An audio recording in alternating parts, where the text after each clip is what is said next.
Greetings and welcome back to the Galley of the Sun. This is another in our series of snacks or appetizers for parties. Whether it's for the big game or the Daytona 500 or whatever, this is the stuff you want to cook. So this was inspired by a YouTube channel I saw, Cooking with a Naughty. He made some Korean crispy chicken bites. Now, I'm not going to use Korean flavors here. I'm going to go towards the Mexican side, but I am sure after seeing that video that this is going to turn out amazing. So the first thing we need to do is get our chicken thighs and debone them.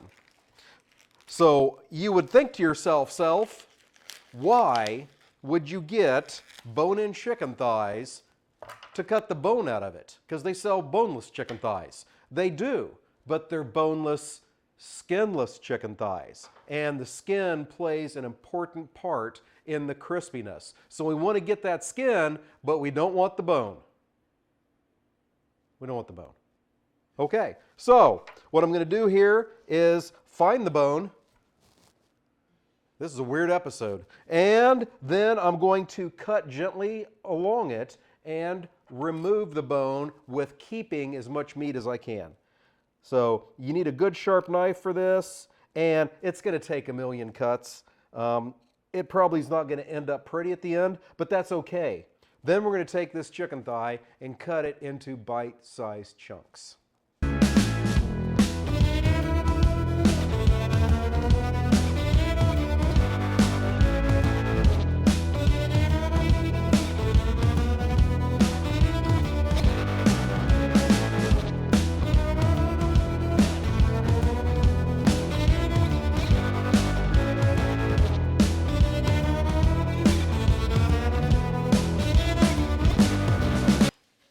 All right, so I don't know if you picked that up or not, but that was a bit of an interesting cut of meat. So we needed some empanada wrappers. So my wife went to the international grocery store to make sure she could get those Goya brand wrappers, which by far are the best.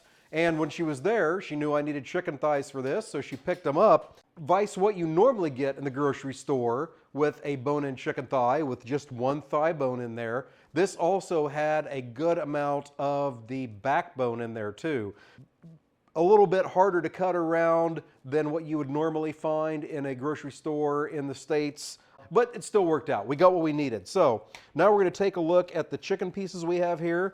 Any excess skin, like that right there, we're going to cut that off, but then we're going to cut this into bite-sized chunks. Remember, this is a party appetizer, so you want something that can be eaten with your fingers in one bite.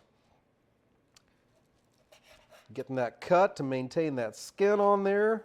Okay, we're taking those bite-sized chunks and putting them over here in a Ziploc bag, getting those ready for the next step.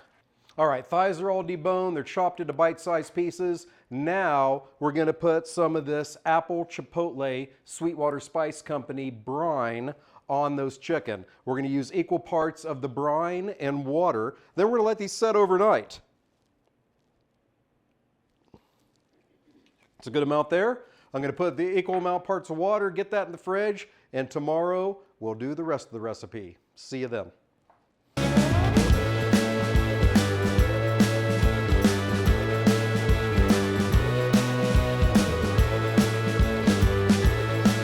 All right, so it is the next day and we're ready to make our chicken bites. So what I've done is I've taken the chicken out of the brine and put it in a strainer, get most of the liquid off of there. We want a little bit of liquid left so the breading has something to stick to. So what I have in this bowl is about a cup of flour and a cup of cornstarch to make this good and crispy. We need more flavor, so I'm going to give a healthy pinch of salt and pepper in there, maybe 2. And then I have some South African rub. I used this before on a pork loin stuffed pork belly. Haven't filmed that yet because Greg at Ballistic Barbecue has already done it. It is a fantastic recipe. I do have a take on it coming up soon, but this isn't that episode. So, oh, this is gonna be so great. So South African spice rub, it has a lot of berberry in it, along with a bunch of other things. So get a good amount of that in there. Now we're gonna mix that breading up. Cornstarch is in there, right? So be very careful. That stuff just flies all over the place if you're not careful. So mix it in gently, or be smarter than me and wear an apron. Okay, got that all mixed up. So now, pretty simple. Taking those bite-sized chunks of those chicken thighs with the skin on, getting a few at a time, getting them over here in this flour, cornstarch, spices mixture, getting them breaded well, and then getting them on this tray. Behind me, I have a skillet of vegetable oil. I'm heating that. I'm going to take that to about 300 degrees. Now, if you've done a lot of frying, you're going to say, hey, wait a second. 350 to 375 is the magic frying temperature. Well, if you've ever had twice fried French fries, you know they just come out incredibly crispy and fantastic. Same concept here. We're going to fry these first at about 300 degrees, and we're going to get those a light brown and get the chicken fully cooked. Then we're going to take the chicken out. We're going to have to do this in a couple batches. And then we're going to jack that temperature up to about 375. That is for the crispin. We're going to get our chicken back in there until we have beautiful golden brown crispy chicken bites. So though this recipe is pretty damn easy, it is absolutely delicious.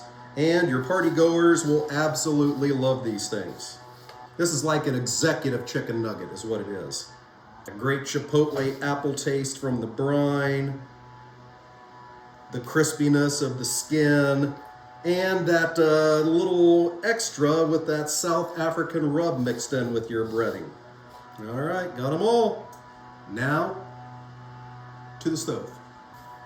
Okay, still heating up. I know the first inclination, if you're gonna fry food for a party, would be a deep fat fryer. It's easy, you plug it in, it's on, it comes up to temperature. The problem is, at least with mine and most of them, you can't control that temperature. So because we need to do half our frying, our first fry at 300 degrees and our second fry at 375, 350 to 375, that's why we're doing the shallow fry method.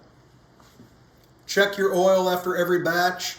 I'm going to start right when I hit 300. It's going to lower the temperature a bit, but that temperature is going to come back up. You need to check to see how high it is before you put the next one in. You may have to adjust your flame.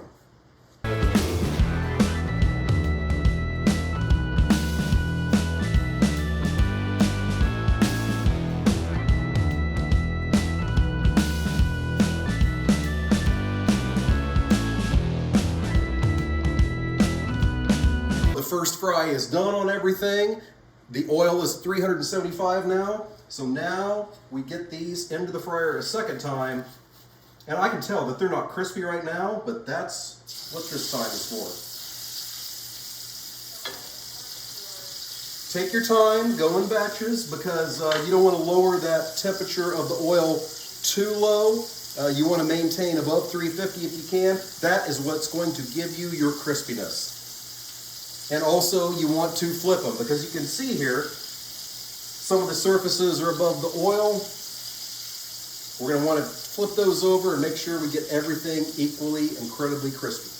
Now also, keep in mind, these are boneless, just little chunks of chicken. So to where if you're cooking a chicken wing from room temperature, it's going to take about 8 or 9 minutes to get you that crispiness. It's not going to take that long with this. If you're looking for a much deeper golden brown color, it's going to be outstanding.